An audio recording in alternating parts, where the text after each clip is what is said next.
Hola, esto es La Crítica Literaria.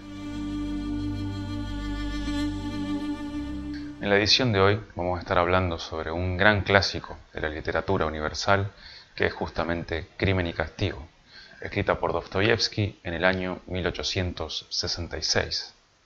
Es muy normal que en cuanto uno está buscando los grandes nombres dentro de la literatura universal, se encuentra rápidamente con el apellido de Dostoyevsky. Entonces, la gran pregunta que nace es ¿por qué? Digamos, ¿qué es lo que hace que un escritor sea de relevancia universal y en este sentido también atemporal, ¿no? Toda obra artística parece contener ese halo de atemporalidad que siempre nos está hablando más allá del tiempo en el cual se esté desenvolviendo esa novela. Imaginémonos que ha pasado muchísimo tiempo desde que se ha publicado Crimen y Castigo y sin embargo hoy la seguimos reactualizando y síguenos diciendo cosas muy profundas sobre la condición humana. Entonces vamos a meternos directamente en la problemática de la novela en este caso.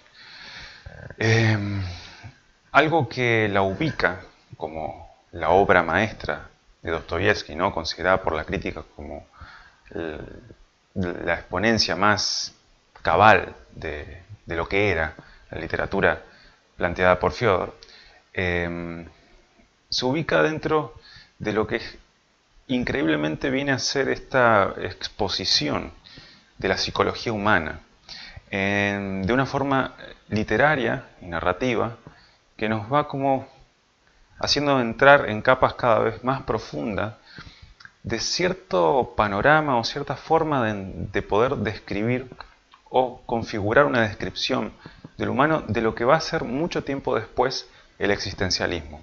De lo que quiere hablar Dostoyevsky, no solamente en esta obra, sino que también, bueno, en los hermanos Karamazov ni hablar, ¿no? Es sobre las motivaciones que hacen que el humano llegue a concretar ciertos actos. Y acá tenemos la primera pista, porque el título al principio parece no decir demasiado, es solamente crimen y castigo, parece como causa y efecto. Sin embargo, esa simplicidad en el título también parece ser que abarca tanto, que justamente por eso, por abarcar tanto, parece no decir nada. Entonces, cuando uno entra en la novela y empieza a leerla, empieza a comprender las sutilezas de lo que es cometer algo que uno considera un crimen y después considerar cuál es el castigo por ese crimen.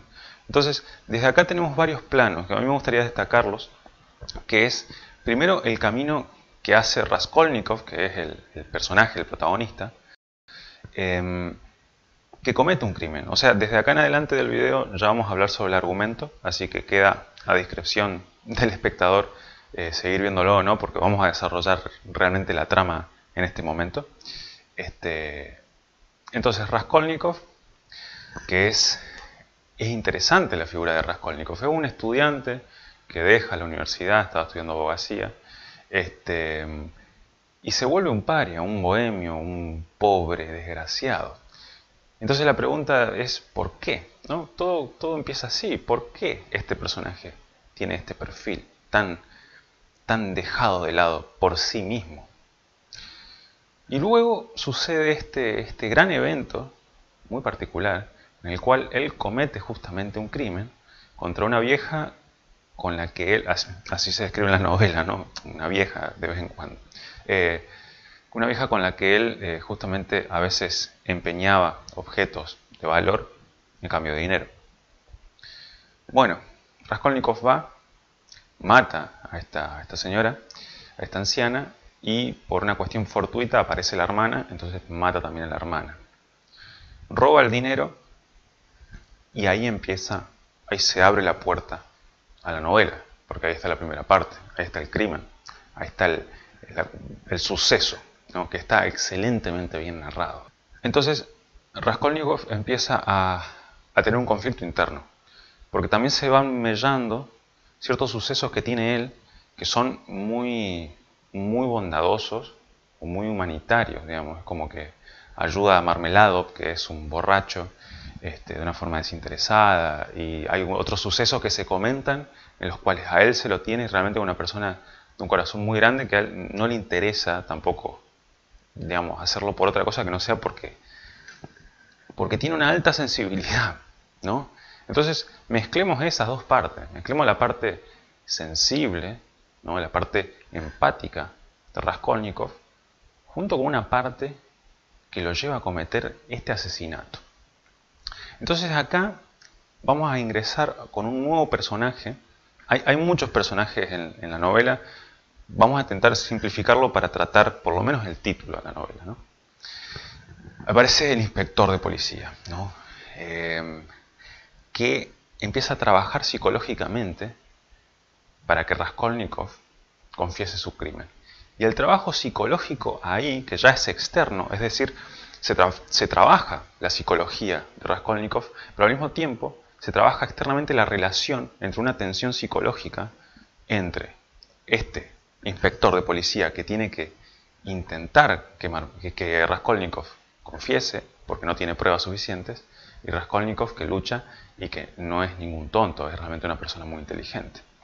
Y aquí es donde una de las cosas que más me interesó de la novela, ¿no? Y que invito a reflexionar sobre eso también, es que el inspector descubre una nota periodística, un artículo que publica Raskolnikov en un periódico hace mucho tiempo, en el cual sostiene algo muy interesante y que es muy delicado también. Porque Raskolnikov confiesa y dice que ¿por qué se lo mete preso a alguien que mata a una persona? Pero ¿por qué, por ejemplo, como Napoleón, que mató millones, se lo pone como un emperador? Entonces esta pregunta, ¿no?, que es fuerte y que es polémica, es la que también está llevando a Raskolnikov a cometer un crimen desde un lugar que él pretende soportarlo.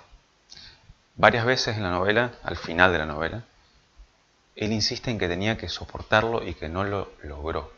No logró soportar las primeras muertes, los primeros asesinatos, que sí lo soportaron gente como Napoleón o grandes emperadores. No es necesario nombrar a esta gente que se encumbra en el poder a través de un largo río de sangre, ¿no? Entonces acá merece preguntarnos esto también, porque todos esos emperadores o déspotas o tiranos fueron tan humanos como lo somos todos. Y Raskolnikov, ¿qué dice? Pero ellos soportaron cometer los primeros asesinatos. Entonces, imagínense este Raskolnikov que lee a la gente, porque ahora nos vamos a poner del otro lado, ahora nos ponemos del lado del inspector, que siente y olfatea esa intuición de que Raskolnikov realmente ha cometido ese crimen y que él mismo va a generar su castigo. Entonces, es ahí donde empieza a entrar este increíble debate que se sucede varias veces hay un ida y vuelta y una tensión muy grande, en el cual el castigo tiene que nacer adentro de Raskolnikov. ¿Cómo nace? Digamos, ¿qué es lo que está pasando ahí? ¿Cómo es que se da ese crimen y castigo? ¿No? Porque así como él es el que comete, el crimen es el que se castiga y necesita de ese castigo justamente para que el sistema funcione a su alrededor. Entonces, hay algo que acá es donde la novela cierra, como cierran esas grandes obras que en realidad en vez de cerrar dejan todo abierto, con un simple suceso que culmina la novela. Y lo voy a explicar bien. Sonia es una muchacha que también está en el borde, tiene una vida muy desgraciada. Todos los personajes que se presentan en Crimen y Castigo, de algún modo u otro, son personas muy necesitadas o que están en el borde de una situación por ahí no solo económica, sino también sentimental o social o política. Y Sonia termina siendo, Raskolnikov se siente como cercano a ella, siente que como alguien que comparte cierta condición o cierta disposición del ser, Entonces le confiesa su crimen. Bueno, después hay un epílogo, ¿no? Termina la novela y hay un epílogo donde se cuenta que él está en la cárcel y que la única persona que lo visita es Sonia, y lo visita diligentemente. ¿Por qué? Porque cuando él le confiesa a Sonia eso, y le invita a que se escape con él, y qué sé yo, Sonia se siente realmente muy mal, muy triste, y le dice que tiene que confesar todo, ¿no? Después de eso, entonces, es la única que lo visita a él, y la novela entonces termina con Raskolnikov aceptando que ama a Sonia. Y entonces la condena que tiene, que justamente porque en el juicio hay un montón de testimonios que hablan justamente de las cosas buenas que ha hecho, o sea, de las cosas desinteresadas que hizo, ¿no? O sea, y ahí se engrana todo su pasado y qué sé yo. Lo que sucede con Raskolnikov allá adentro, aceptando entonces el amor de Sonia, es que ya la condena le empieza a resultar liviana, empieza a tener una esperanza. Y esa esperanza nace justamente de aceptar el amor. Entonces, acá donde vienen las preguntas, digamos, acá es donde empieza a generarse una serie de preguntas y donde uno dice, wow, la novela termina acá, termina con él abriéndose entonces al amor. Entonces, ¿qué será que podemos hacer? ¿Qué lecturas podemos hacer? Que tal vez él podría haber acomodado todo si hubiera aceptado la dimensión del amor en su vida. ¿O será que él estaba condenado porque realmente sentía que no podía acceder al amor sincero? Vaya uno a saber por qué condena previa. ¿Será que el crimen fue realmente el haber matado a dos ancianas? ¿O será que el crimen fue considerarse a él mismo como un desgraciado? ¿O será que el crimen fue de la sociedad condenándolo a Raskolnikov a vivir como un vagabundo porque una persona como él no tenía espacio en ese tipo de sociedades? Bueno, como ven, la novela genera esto, genera esta serie de preguntas, esta serie de conflictos internos donde empieza a surgir y a brotar entonces el concepto general de la obra. Y entonces desde ahí desde donde sí se puede bautizar con toda seguridad a Crimen y Castigo como uno de los grandes clásicos de la literatura universal, justamente no por ser una lectura cómoda o amigable o que invite a cierta ilusión, sino todo lo contrario, porque es una lectura que va al frente, al choque, a los conflictos, a las problemáticas más profundas en la cual el humano tiene que lidiar justamente con su existencia, con sus pensamientos, con su idea de realidad y desde ahí generar sus acciones. Esto ha sido la crítica literaria de este momento. Mi nombre es Pablo Cieslik, espero que tengan buena lectura y nos vemos en la siguiente entrega.